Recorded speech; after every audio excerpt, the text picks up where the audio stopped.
Klautīne, stāsti, cik tev gadi? 9 gadi. Tev ir 9 gadi, un tu mācies? 4. klasē. Nu, Klautīne, tu esi ļoti drosmīgs cilvēks. Un es tā pastāstīšu, kāpēc es to zinu. Tajā situācijā, kura mums ir abām kopīga, kurā mans dēls salauza tava brāļa rotaļlietu laukumiņā, tev pietika drosmes atnākt pie manis, un mēs šo situāciju uzreiz atrisinājām. Jo saprotams, ka mazie bērni to nemācēja pareizi izdarīt. Vai tu atceries to situāciju, ja tu vari pastāstīt, ko tu tajā brīdī sajūti un kāds bija tas tavs domu gājiens? Es sajūtu to, ka mans mazais brālis būtu ļoti, tāds neapmierināts. Un kad viņš pats būtu aizgājis un pateikt, bet es teicu, ka tu esi pārāk maziņš, ka viņam nevarētu pateikt. Jā. Nebūtu tās drosmes viņam vēl. Jā. Un tev tātad bija drosme rīkoties un drosme parūpēties, vai ne? Par savu mazo brāli. Un īstenībā, ja mēs tā padomājam, tā ir arī tāda drosme parūpēties par apkārtējo vidi un sabiedrību, jo tas ir ārkārtīgi svarīgi. Es arī uzreiz jūtos drošāk, jo es zinu, ka tur laukumiņā ir tādi cilvēki kā tu, jauni cilvēki, kas spēj arī parūpēties par citiem, kuri varbūt ir mazāki un to vēl nespēj. Bet, Klau, vai tev tavā dzīvē ir bijusi tāda situācija, ka tev pietrūkst drosmes pateikt, nē, es to nedarīšu, nē, es domāju citādāk, nē, es negribu? Jā. Tas bija tāds konkurss, es eju mūzikas skolā, man bija konkurss, un man skolotāja teica, ka man būs jāspēlē 3 skaņdarbi, bet es nezināju vienu no viņiem, un es nevarēju pateikt nē. Un tu piekriti? Jā. Tu pateici jā, lai gan vajadzēja nē. Jā. Pēc tam nožēloji? Kādas tam bija sakas, tev noteikti vajadzēja daudz trenēties vai kaut kā, vai nē?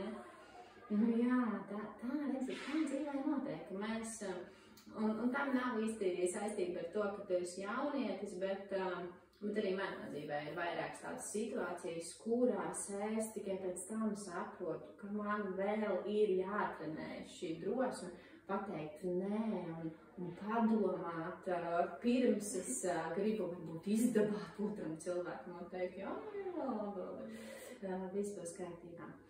Nu, Klau, bet tu mācies 4. klasē un esi ikdienā kopā ar, saprotams, ar saviem vienaudžiem. Un kā tev šķiet tādi vārdi kā apsaukāšanās, vientulības sajūta, atstumtība, vai tev tie ir pazīstami, vai tev liekas, ka tas ir kaut kas tāds, kas raksturo to vidi, kurā tu esi?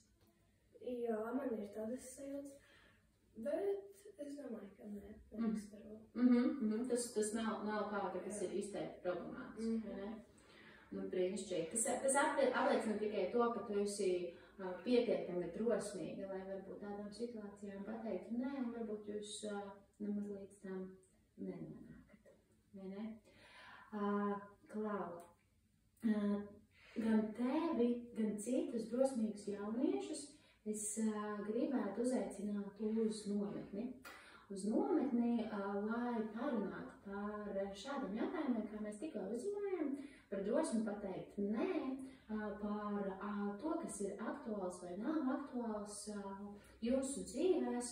Un 3 dienu garumā forši pavadot laiku, mēs varētu apspriest un caur dažādām interaktīvām lomu spēlēm izspēlēt arī situācijas, kurās tā drosme pateikt nē tiktu attīstīta. Jo redz, kā tu arī teici, ka tev bija tāda situācija, ka tev vajadzēja taču teikt nē, bet tu pateici jā. Lai to visu padarītu interesantāku, tas varētu notikt angļu valodā. Ko tu par to sāki? Nometne angļu valodā par drosmi pateikt nē. Angļu valodas pazīst ļoti labi, un arī nometnes klausītājs ļoti labi. Brīnišķīgi. Šeit Bērnu kompetenci attīstības centrā Medāni rudens brīvlaikā šāda nometnē notiks, un es tevi ļoti gribētu uz to aicināt. Un tie galvenie ieguvumi, ko tu un citi drosmīgi jaunieši iegūs, ir pirmkārt attīstīt šo drosmi pateikt nē, drosmi rūpēties par sevi un par citiem, un drosmi dzīvot skaistu, piepildītu dzīvi. Otrais ieguvums būs tāds, ka jūs attīstīsiet savu angļu valodas prasmi, un es pateicu jūs, lai gan man vajadzēja teikt mēs, jo īstenībā es angļu valodā runāju ne tik labi, kā es gribētu, un tāpēc es ar lielu nepacietību gaidu arī iespēju ar jums kopā patrenēties un spēt komunicēt ne tikai man tik ļoti mīļajā latviešu valodā, bet arī angļu valodā. Šos divus punktus mums palīdzēs sasniegt skolotāja Aiga. Aiga daktare, viņa ir no Rīgas, viņa brauks no Rīgas, un viņa ir arī motu trenere. Motu ir tāda jauniešu motivācijas programma, kurā un šī skolotāja mācēs un atradīs mums ļoti interesantus uzdevumus, ar kuriem mēs tad varēsim izspēlēt dažādas dzīvē svarīgas situācijas. Un tas trešais ieguvums, ko es jums piedāvāju, ir instrumentus, kā līdzsvarot savu garīgo veselību. Man šķiet, ka ir ļoti svarīgi mūsdienu ļoti straujā ritmā pabūt arī klusumā, mierā, meditācijā, varbūt izdarīt kādu dziļās elpas vingrinājumu. Un es labprāt padalīšos ar tām praksēm, ko es ikdienā daru, un varbūt tev arī kaut kas no tā nodara. Ko tu saki? Tātad, drosmi pateikt nē, angļu valoda un garīgās veselības prakses. Izklausās labi? Jā. Brīnišķīgi. Tad es tevi gaidīšu 3 dienas, 23., 24., 25. Oktobris, un tagad tu zini, ko tu darīsi pirms brīvlaikā.